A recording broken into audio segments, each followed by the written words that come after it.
Today's math tool is Numicon. What do you notice about this Numicon? What do you wonder about this Numicon? You can look at some of the other Numicon pieces, and what do you notice and wonder about those?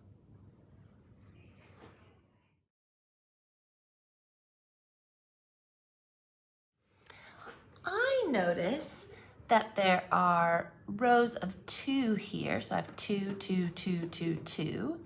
And if I count them, 1, 2, 3, 4, 5, 6, 7, 8, 9, 10, there's 10. And I also notice 5 and 5 is 10. I wonder, using the other Numicon pieces, can I build 10 in different ways? Do my pieces fit together? That's the same. I notice it's 5 pieces and 5 pieces. It builds that. What else can I connect to build the same size as 10? See how many ways you can build a Numicon 10 with different pieces. Give it a go.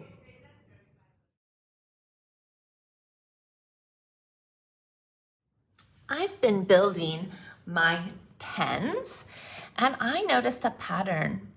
Here I have 10 and here I have 8 and 2 and here I have 7 and 3. Oh wait, that's 8, 7.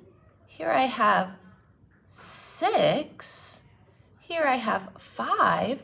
I wonder what could be next in the pattern. I also notice I have 2, 3, 4, 5 on the bottom. I wonder what could be next in the next pattern. See if you can explore and make a pattern with your 10s of Numicon. And then I wonder, can I use the pattern to figure out if I have all the ways I could make 10 with my Numicon? Give it a go.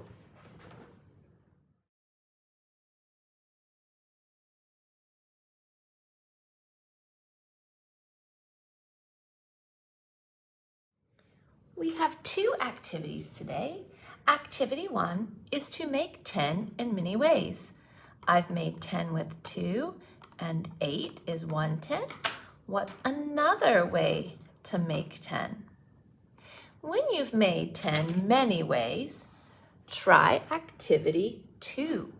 Use patterns to make all the 10s. How do we know we made all the possible 10s? Is there a way that we can organize our 10s in a pattern to know we have all the possible 10s? Have fun organizing your 10s.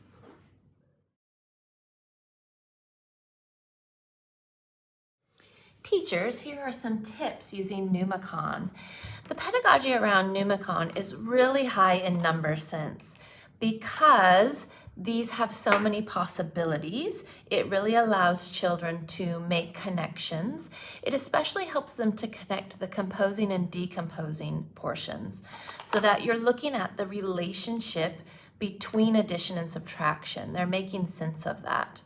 The tactile aspect of this, the holes, you'll see kids do this. You can put beads and pom-poms and different things in these holes. It really helps building that number sense of counting on, counting back. And at the end of my video with activity 2, really looking at those patterns, that's for students who are ready to start making connections between how we organize numbers and their relationships. So Numicon has a variety of ways. With learning engagements, there's so many things you can do. Like if you've watched other videos, using a dice to use 1 Numicon or 4 Numicon and try and find the matching piece to make the 10. You can use it with a variety of numbers. You don't just have to make 10. You could be making 5s, you can making 6s, whatever you want to make.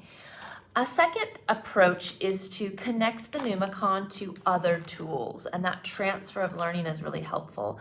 So when we connect the 10 then thinking about, okay, if we have the number bond, you know, we have 10 and we can decompose it into 6 and 4. And connecting these tools to another tool they're familiar with that builds that number sense is really strong. Likewise, another tool that really connects well with the Numicon is the 10 frame, since the Numicon is actually a 10 frame or a 5 frame.